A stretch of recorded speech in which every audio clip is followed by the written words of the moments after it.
Вообще хочу заметить, что главная проблема МСЗ – это не в проекте завода, не в самом заводе, а в недоверии людей к власти. Люди не верят, что власть будет способна обеспечивать надлежащий контроль.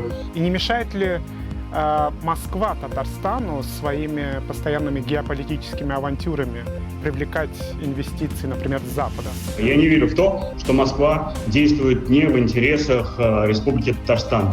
Понимаете, Навальный снимает ролики, к этому все привыкли, на них уже никто как-то так бурно не реагирует и ни к чему эти ролики не приводят. Смотрите, как мы живем все-таки в Российской Федерации. Вы живете в Республике Татарстан прежде всего и хотите стать президентом не Российской Федерации, а Республики Татарстан. Я правильно понимаю? Мы в любом случае, у нас в Российской Федерации собственное правительство, и я думаю, что концлагерей у нас не будет. Сегодня в проекте «Реальные люди» в качестве гостя кандидат в президенты Татарстана от партии «Справедливая Россия» Альмир Михеев. Добрый день, Альмир. Здравствуйте. Начнем, наверное, с такой важный вопрос с точки зрения федерализма. Как вы вообще относитесь к наличию должности президента в Татарстане? Неважно, как называется руководитель региона, области, республики, важно, что он сам по себе есть и нужен. Принципиально никакой разницы между названием должности как президент или там глава региона я никакой разницы не вижу. То есть, если вы станете президентом, и Москва потребует, чтобы должности президента не было, а был глава, как в других республиках, вы не будете против? Я считаю, что правильным вынести этот вопрос на внутренний референдум республики, и пускай народ решает.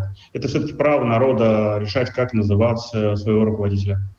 А вы не находите, что название президент — это все-таки такой символичный момент с точки зрения федерализма, потому что Татарстан и другие республики по Конституции Российской Федерации являются государствами?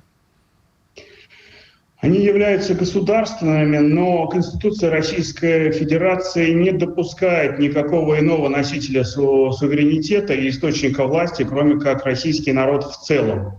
Безусловно, символизм в этом есть, но я считаю, что помимо символизма у республики и у других областей полно других проблем, которыми надо серьезно заниматься, которые надо решать, а гнаться за званиями, по мне это абсурдно. Если народ считает, что должен быть президент, значит, надо отстаивать точку зрения народа. Если народ скажет, да нам все равно, лучше займитесь более насущными какими-то серьезными вопросами, значит, надо заниматься серьезными вопросами. Вы недавно говорили о необходимости инвестиций в Республику Татарстан.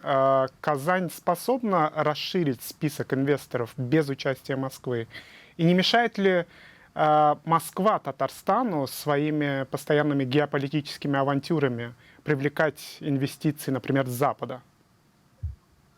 Знаете, я не припомню, чтобы я говорил, что нам необходимо расширять инвестиции. У нас прекрасно работает агентство инвестиционного развития. Инвестиции у нас и так привлекаются. И вот вы говорите с Запада. Почему обязательно с Запада? Почему не с Востока? Я сказал, например, Запад. Например, с Запада. Я думаю, что мы можем привлекать инвестиции как с Запада, так и с Востока. Да, безусловно, в связи с тем, что курс национальной валюты, российской валюты сильно обвалился, да, мы, безусловно, стали, в целом, каждый гражданин, я тоже, стали немножечко беднее, но это, в свою очередь, стимулирует внутреннее развитие производств. Я вижу, что появляются какие-то фабрики, те товары, которые раньше завозились из Китая или из Европы, сейчас становится выгодно производить здесь. Так что... Обвал курса рубля — это результат какой-то политики, наверное, нет? И далеко не казанской. Безусловно, да, это все-таки федеральная повестка. Собственно, про это и был вопрос. Не мешает ли Москва своими действиями развитию Татарстана? Я не верю. Знаете как? Что значит не мешает Москва? Я не верю в то, что Москва действует не в интересах Республики Татарстан. Значит, существуют какие-то причины, которые побуждают федеральное правительство, президента федерального принимать те или иные меры. Скажите, вы говорите... очень часто эти причины, в принципе, на поверхности видны. Вы говорите о том, что Москва не может не действовать в интересах Татарстана и татарстанского народа, но принятые изменения в законодательстве, в языковом законодательстве говорят немного о другом, нет? О каких изменениях вы говорите? Ну, о том, что государственный язык теперь не является частью обязательной программы, а татарский язык преподается исключительно как родной и по заявлению родителей.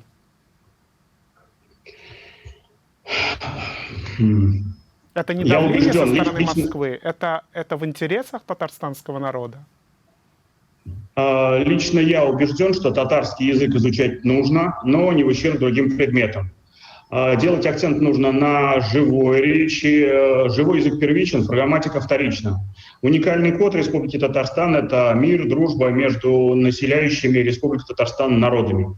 Вы сейчас говорите про методику и про то, как нужно преподавать. А я говорю о том, что есть принцип равноправия, который закреплен в вашей Конституции. Да, в нашей Конституции закреплен принцип, статья, сейчас не помню, в самом начале там есть, что у нас 2 государственных языка. Я с этим согласен.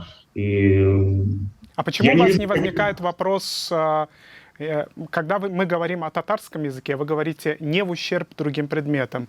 У вас такой же комментарий возникает, когда речь заходит о русском языке?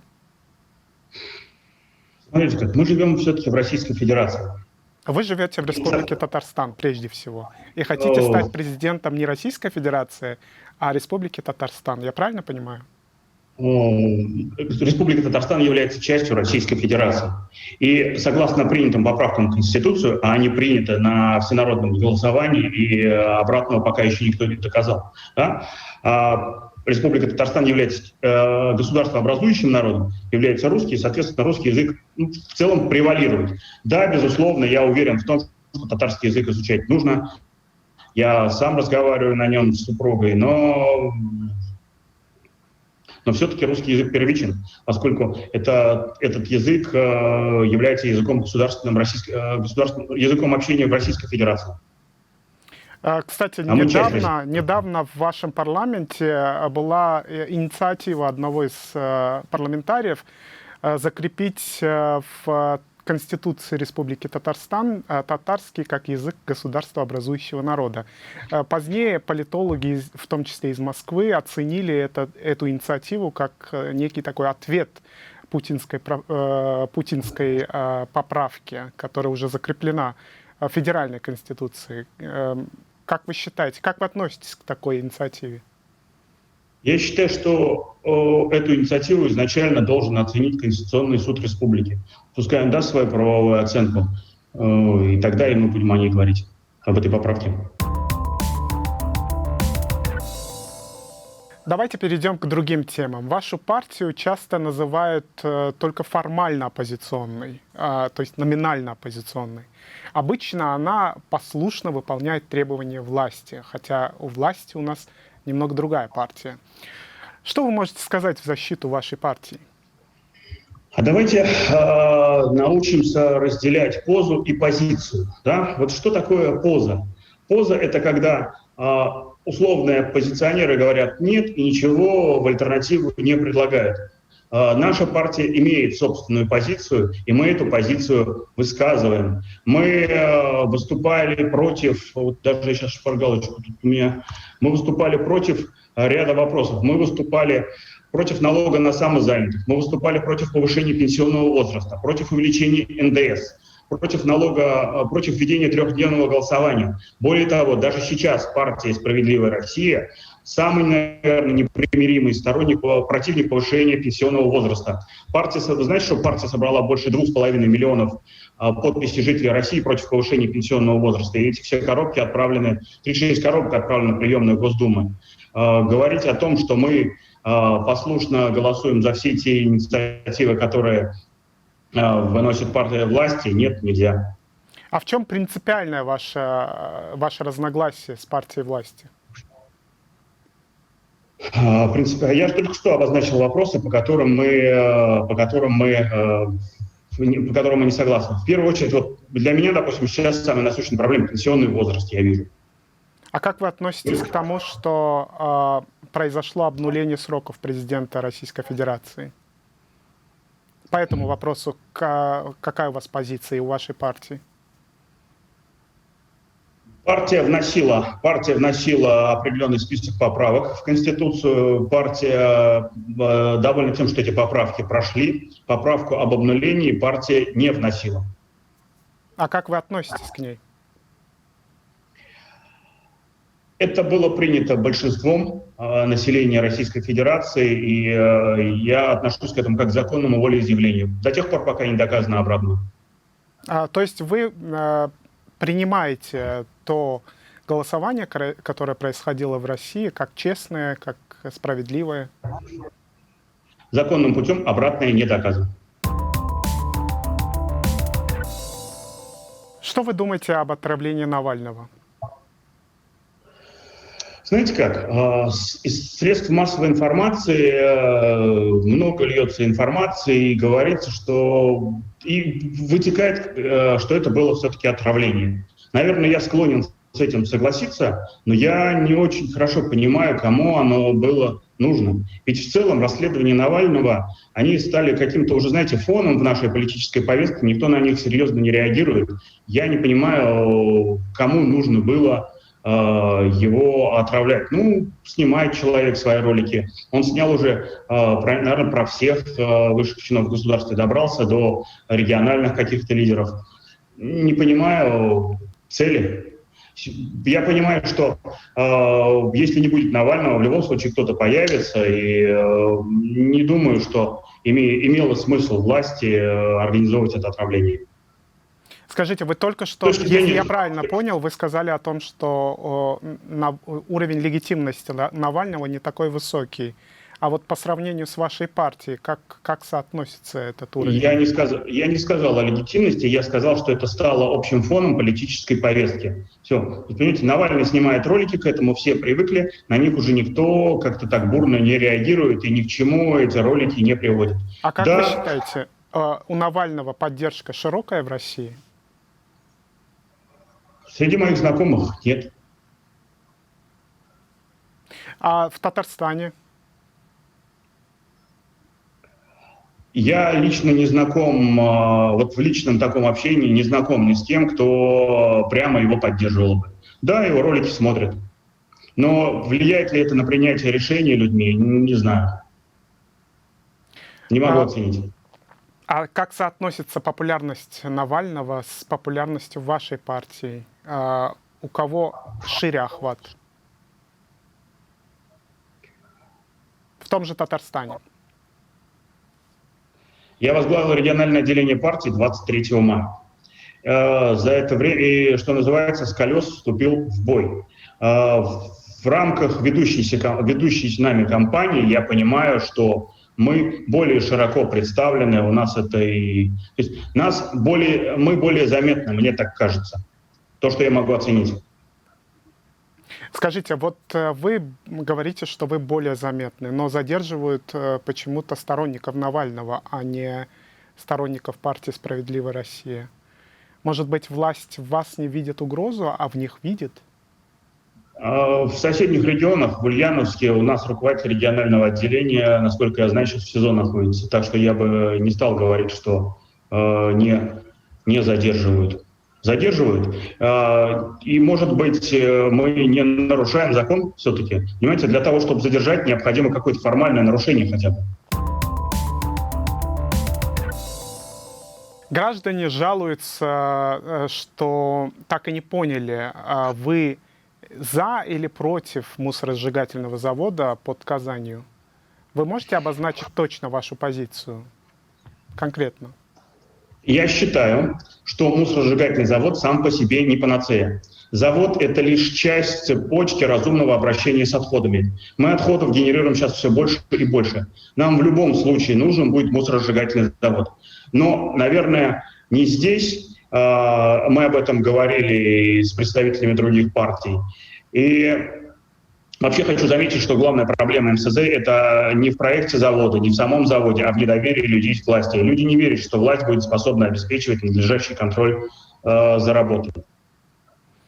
А вас не смущает то, что постоянно муссируется и в СМИ, и активисты об этом говорят, что мусоросжигательный завод — это проект, продвигаемый Москвой в А давайте я Татарстане. вам сейчас расскажу. Смотрите, я вырос в районе, который находится в 2,5 километрах от мусоросжигательного завода. Этот район всегда был экологически плохой. В 1985 году я 8-летним ребенком помню, что там были желтые лужи после каждого дождя и смог вечерами. Этот завод всегда имел экологические, очень плохие экологические показатели. Там березы в березовой роще кривые росли, понимаете, там достаточно и без этого мусоросжигающего завода отравляющих факторов. Но в то же время я хочу сказать, что есть захоронения мусорные, которые не меньше отравляют жизнь населения. Вот, допустим, по Мамадышскому тракту огромное количество жалоб оттуда приходит, что там с имеющегося там захоронения мусорного идет какой-то запах. Завод так или иначе нужно где-то строить. Другое дело, что необходим контроль за его работой. Что мы делали, в свою очередь, по МСЗ? В июле 2019 года мы направляли более 10 обращений, в том числе инвестору, в региональные ведомства, Росприроднадзор, Минэкологии, Минстрой. Это были депутатские мои запросы. Я запрашивал техническую документацию, получал ответы. К слову, хочу сказать, что депутат от партии «Справедливая Россия» Виталий Талов, единственный депутат из Совета Осиновского сельского поселения, рядом с которым будет строиться завод, который голосовал против строительства завода. Скажите, пожалуйста, вот есть так называемые объединенные демократы, и среди них есть люди, которые резко выступают против строительства МСЗ. Та же Гульназ Равилова, они все были сняты с предвыборной гонки. Как вы считаете, почему это происходит? Татарстанские власти боятся, что в местных парламентах и в других органах исполнительной и законодательной власти появится слишком много оппозиционеров таким проектам? Слушайте, их сняли, потому что они нарушили закон. Они формально его нарушили. И это логично. Они выбрали для себя такой путь, они пошли на войну, и они понимали, что против них будет работать хороший штат юристов. Да, они, знаете как, в своей агитационной кампании наша партия 10 раз подумает, как организовать ту или иную форму агитации. Мы платим серьезные деньги юристам, которых нанимаем в том числе из других регионов, чтобы они проверяли каждую бумажку. Мы должны соблюдать закон. Нравится нам это или не нравится, закон мы обязаны соблюдать. Вы сейчас говорите о соблюдении закона. Вчера буквально мы узнали о том, что кандидат в президенты Республики Татарстан Минниханов будет выступать по поводу годовщины ТАССР, которая была в мае. Но почему-то он будет выступать 10 сентября, перед самыми выборами. Насколько это этично? Не могу сейчас ответить, я об этом не слышал. Не могу сейчас ответить. А вы как считаете, Минниханов вообще ведет честную борьбу с вами? Я хочу сказать, что его в любом случае поддерживает большая часть населения. Я оцениваю его уровень поддержки примерно в 80%. Может быть, даже больше. 80-85%, как минимум. Тогда у меня вопрос возникает. Зачем вы идете на выборы? Как я обозначил уже, я возглавил партию 23 мая. Фактически представьте, что я возглавил организацию, у которой есть необходимость представления ее интересов, необходимость представления интересов населения, которое ее поддерживает. И выборы — это еще одна возможность рассказать о партии, рассказать о том, какой идеологии мы придерживаемся. И плюс надо понимать, если вы когда-нибудь каким-нибудь спортом занимались, вы, наверное, знаете, что не участвуешь в соревнованиях, не получаешь квалификацию. Если ты не участвуешь в соревнованиях, значит, если ты не проигрываешь какое-то время, то ты и выиграть никогда не сможешь. А на сколько процентов вы рассчитываете? Знаете, ставлю себе блок не фетишизировать, не делать фетиши из рейтинга. Потому что как только ты начинаешь задумываться о цифрах, цифра начинает управлять тобой. И ты сидишь, смотришь в интернете, тут у меня 3%, тут у меня 5%, тут у меня 4%, а эти цифры начинают управлять твоим настроением. Безусловно, очень хочется сесть и посчитать, но просто запрещаю себе делать, говорю себе: Альмир, это не твоя компания, это компания партии. Ты должен достойно представить партию. Ты должен показать, что в имеющейся дихотомии левые, правые, синие, красные, есть еще и альтернативный вариант — желтые. То есть есть возможность развивать социальную повестку не в ущерб правам и возможностям развития каждого. Давайте поговорим еще о трассе М12. В Татарстане идут протесты по поводу того, через какие места пролегает эта трасса, но почему-то местные СМИ не спешат освещать это. В основном об этом пишет и Дель Реали. Почему, как вы думаете, местные СМИ стараются игнорировать эту проблему, и как вы относитесь к проблеме трассы М12? Первое. Нужна ли трасса? Да, безусловно, трасса нужна. Это не дело, когда до города, находящегося в 800 километрах, всего-навсего в 800 километрах, мы в 21 веке доезжаем за 13-15 часов. Трасса М7 сейчас чудовищно перегружена. Более того, она проходит через огромное количество мелких деревень, поселков каких-то, городки какие-то. К ней сумасшедшее количество примыканий. Это неправильно, когда в 21 веке такие дороги. Я считаю, что трасса М12 прямая и даже лучше платная. Она хотя бы содержаться тогда будет достойно. Она нужна. Вот. Это первое мое мнение по трассе. Это федеральный проект, в рамках которого не предусматриваются общественные случаи. Первую трассировку трассы уже меняли, потому что люди высказывали свое мнение. Я думаю, что и сейчас какой-то компромиссный вариант найдется, но в то же время надо понимать, что существует проблема только не на моем заднем дворе. Да? Вот всегда будут недовольны, и если у них выкупают на рыночных условиях, я бы, наверное, не стал возмущаться, если бы это рядом с моим домом проходило. Вот. Трасса эта городу, безусловно, нужна республике. Больше того, она ведь не только республике нужна, это коридор Москва-Пекин. Вот. В том-то и дело, что это часть международного проекта, и да, люди высказывают, и в том числе эксперты высказывают опасения, что вот эти все проекты, в том числе, которые в Татарстане и в Чувашии, они могут впоследствии оказаться таким фактором влияния Китая, противостоять которому не в силах будет ни Татарстан, ни Россия в целом. Я не очень хорошо понимаю, каким образом 145 километров асфальта в Татарстане могут заставить влиять, каким образом 145 километров дадут возможность... Дело в том, что трасса — это не единственный проект. Если вы знакомы с проектом «Новый шелковый путь», его экономический пояс проходит через Поволжье, в том числе эта трасса является частью этого экономического пояса. И там будет создаваться инфраструктура, как это пытаются сделать, например, в Чувашии.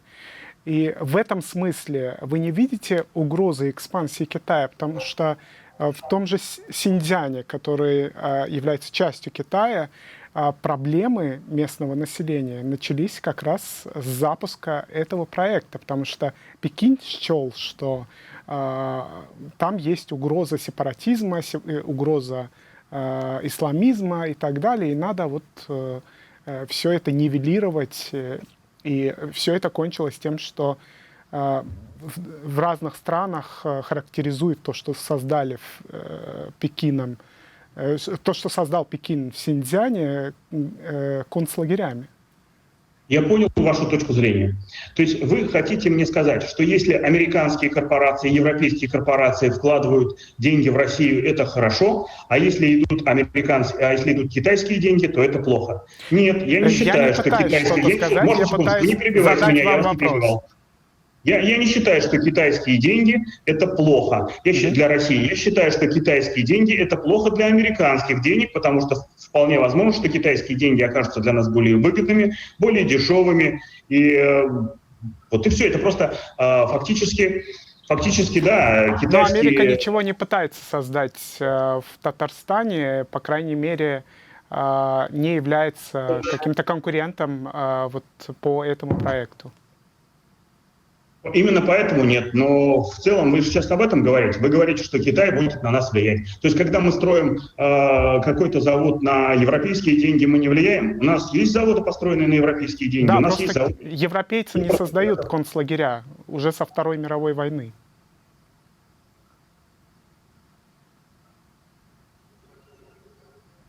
Мы в любом случае, у нас в Российской Федерации собственное правительство, и я думаю, что концлагерей у нас не будет. Да. Я не думаю, что полнота власти перейдет к китайскому правительству. Спасибо вам большое за интересную беседу. Я напомню, что у нас в гостях был Альмир Михеев, кандидат в президенты Татарстана от партии «Справедливая Россия». Нас вы можете смотреть на нашем сайте и на наших страницах в соцсетях. До новых встреч!